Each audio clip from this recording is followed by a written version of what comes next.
Lesiphiwo sakho wena usithatha kancane kanti sivela ngaphansi wasiphiwa siphiwa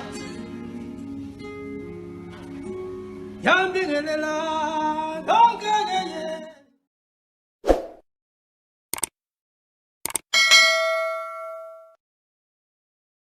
Balandeli emakhaya uMakhosi Mdlalose lenikhuluma naye ngokusebenza bakithi ke ngilaphaya ePietermaritzburg eMaqonqo ngokusebenza namhlanje ke ngizothanda futhi ukuthi nje ngamukele nje nginamukela Nkosi yami abaqalayo ukubona leli page lethu namhlanje ukuthi cela ukubamukela ngenkulu imfudumalo izandla nje zinhle zivuliwe. Ngiphinde futhi ngibonge ke nangokukhula kwepage bandla Nkosi yami izandla zidlula ikhanda. Ningakhohlwa ke Nkosi yami umuntu lo oqala kubona leli page ukuthi asubscribe ukuze njalo uma ngabe ukhona i-video esithe sayiqopha izoshesha ukuthi ifinyelele naye kuye. Okay, namhlanje ke ngike ngathi ke ake sizokhulumani ngokubolekisa kwemali ngobungozi bokubolekisa ngemali ngoba indaba enkulu le bakithi yokubolekisa imali mayiphume esandleni sakho kwasegangwa ngayo ngoba ke sibolekise ngemali bese uthola ukuthi enene omunye umuntu bese uyaganga ngemali yakho. Into engenza futhi enye eyenza ukuthi ngithi ake sisithinte lesi sihloko namhlanje ingoba ukuthola ukuthi khona umuntu osuke efikile ezosetshenzwa. So mangabe efikile lo muntu ezosetshenzwa ebese kuhamba bese kuyavela ukuthi enene izinto zakhe azihlangani ngendlela kumele ngabe zihlangana ngayo noma ngabe naye uyabona noma kwesinye isikhathi uthola ukuthi umuntu ukhalaza yena ukuthi ayimani u6 no7 mina mekuya ngasezimalini akulungi akuhlangani ebese sifuna imbangela ukuthi ngabe kudalwa yini ebese kwesinye isikhathi kuyavela ukuthi no imbangela eyenza ukuthi ke kuyena lo muntu imali ingahlali esandleni kuyena wabolekisa ngemali uthe mebolekisa ngemali yakhe kwasegangwa ngayo. So ingakho uthola ukuthi ke manje imali ayisahlali ezandleni ngoba webakithi khona abantu abafika bezobolekisa imali thina kanti banenhloso zabo bafika bezobolekisa imali thina kanti sebeyoganga ngezimali zethu.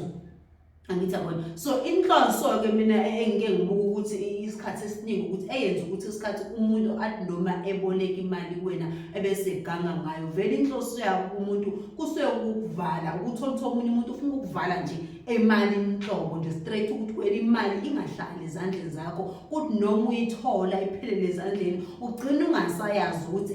uyenzeni kanti vele lo muntu usekuvalile emalini. Omunye uyakwazi ukuthi athwebule inhlanhla yakho athi ngemali yakho asuke eyithathe kuwena athwebule inhlanhla yakho ukuthi manje le mali kumele ngabe ifika kuwena kodwa manje bese ifikela ngakuyena. Ubungozi ke lobo bokubolekisa ngemali. So namhlanje ke ngathi ake ngizonixwayisa bakithi ukuthi ake singabolekisi ngemali noma kanjani kube khona izinyathelo noma kube khona izinto esizenzayo uma ngabe ubolekisa ngemali. Akusho ukuthi ungasizi abantu mekhona abanye umuntu othi befike ezodinga usizo kwena msiza umuntu kodwa bheka indlela owenza ngayo ukuthi ayizogcina yini wena ngelinye ilanga isikufaka enkingeni ukuthi wena ubolekise ngemali. Okay, engike ngikusho mina ngeke ngithi kwesinye isikhathi kungcono omunye umuntu azothi mengabe edinga imali kuwena uthola ukuthi mhlawumbe uyamtransfer ngebhank yabona ku-safe lokho ngoba imali awuyithintanga ngezandla zakho kunale mali wena osuke uyithinte ngesandla iyona eyingozi enobungozi kakhulu. Kodwa ke mangabe ngithi kulabo okubona ukuthi anenithola ukuthi akwazi ukuthi umuntu umtransfer ngebhank imali umnikeza kulo suke ezoyifuna uphoqa ukuthi umnikeze ucash engazi ukuthi okungcono ungahlala unomlotha bakithi ngiyakithi umlotha uyasiza kakhulu ngiyazi isikhathi esiningi ngikhuluma ngawo kodwa ingoba vele uyasiza kakhulu engathi ungahlala unawo umlotha imali yakho uqala uyidlulise emlotheni. Angisho ukuthi umuntu mengabe ezoboleka imali thatha imali ibhuquse emlotheni iphuma imali simhlophe manje axaye umuntu uthi awu wenze njani ngazoboleka imali manje imali sibhuquze emlotheni manje mhlophe angithi yabona kodwa nje ukuthatha nje lo mlothana omncane uthinta izandla zakho ngomlothana bese uthinta imali yakho leyo umuntu enene umnikeza. into edala lokho ukuthi ngithi mina ayidlule emlotheni noma mangabe unesiwasho okungenani esikhulekeliwe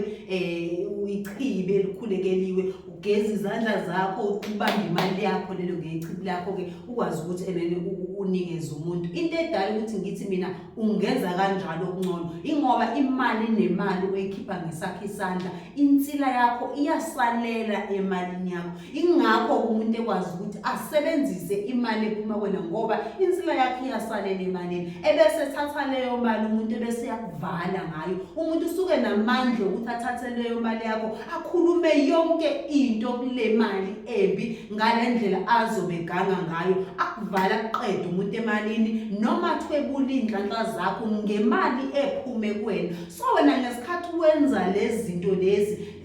kuyakuvikela noma kwenza ukuthi izinto abazama ukuzenza ngaleso sikhathi zingakwazi ukuthi zenzeke ngalendlela yena asuke efuna ukuthi kwenzeke ngayo ngoba phela egcineni siyazi ukuthi angeke umuntu uzuncisha umuntu edinga usizo efikile wena ezothi ngidinga usizo lwemali la angeke uzumncishe kodwa futhi kwesinye isikhathi awuzokwazi ukubona umuntu ofike ngenhloso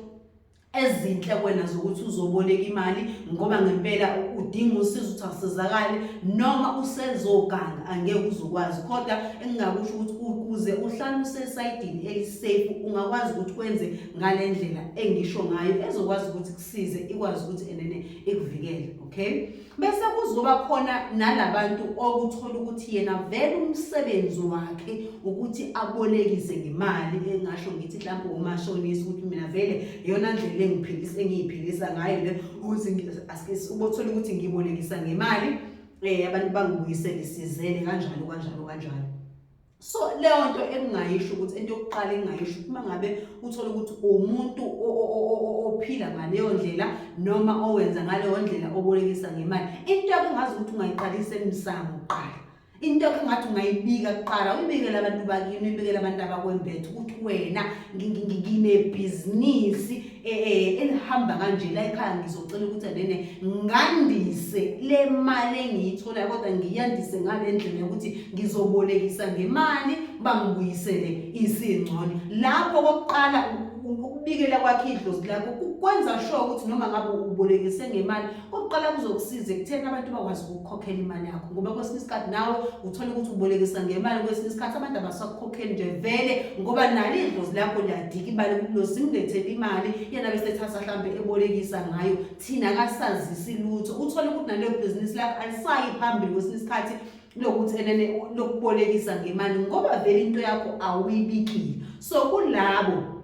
ngizothanda ukuthi ngisho ukuthi ibike into yakho qala bengabe unebhizinisi lokubolekisa ngemali ibike kini iqala emsamo ukuthi wena unento kanje ebese futhi ubacela ukuthi imali nemali ephuma esandleni sakho ucela ukuthi bayivikele ngoba awuzazi inhloso zabantu zonke abafika lapha kuwena bezoboleka imali so lokho ukushuka kanjalo emsamo ucelela ibhizinisi ukuthi enene lande kahle uphinda futhi ucelela ukuthi bavikele yonke imali ephuma esandleni sakho kuzokusiza ukuthi noma ngabe khona ngelinye ilanga ofika wena ezofuna imali efuna ukuyoganga ngayo kodwa ngoba wena abantu abakwembethe usubabikelile idlozi lakini usubikelile selizokusiza angithi yabona abasezothi utshele bantu bebolekisa imali bese nawe beyekelela ekutheni bakuvikele selizokuvikela ezintweni ezobezanywa ilowa muntu noma izintweni ezobezanywa ilaba abantu ukuthi kungenzeki ngendlela ngoba kwesinye isikhathi uma umuntu vele mhlawumbe ohlezi ukhipha imali nawe isikhathi uzonqena ukuthi enene udlulise emlotheni isikhathi uzonqena ukuthi udlule echibini imali mengabuyi kumuntu kodwa mangabe unganqeni kuhle nawo kuyasiza ukuthi imali yakho idlulise emlotheni noma usebenzise noma ngabe ichibo ozokusebenzisela elikhulekile elizokwazi ukuthi enene lisize ngalesikhathi umuntu ezama ukwenza izinto zakhe ezingalungile so namhlanje ikona bengithi namhlanje ke sizokhuluma ukuthi kuyingozi kangakanani ukubolekisa ngemali ake sizibheke indlela esikhipha ngayo imali siqaphele kodwa kunezinye indlela ezingcono zokuthi umuntu umnikeze imali. Kodwa mangabe ubona ukuthi kuphoqelekile ukuthi ugcine umnikeze imali yakho umnikeze ngesandla, akube khona izaba ozozenza ukuthi ezosiza ukuthi kusasa wena ugcine ungasali imali ngokuthi unikeze omunye umuntu imali. Ngoba isikhathi esiningi ke sikubalekela ukuthi sike sithi siyasiza kanti sesiyazibulala. Angithi yabona, kodwa ukusiza umuntu kubalekile, ithi umsiza nawe kodwa futhi ukuzivikela ukuthi kusasa ungabi nenkinga ngokuthi wena uzame ukusiza omunye umuntu kanti lo muntu useze ngenhloso zakhe ezingalunganga. Kodwa ke namhlanje ke ngizocela ukuthi bese sima lapho nje iloko ebengifuna ukuzoniqwashisa ngakho namhlanje sime lapho Thokozani.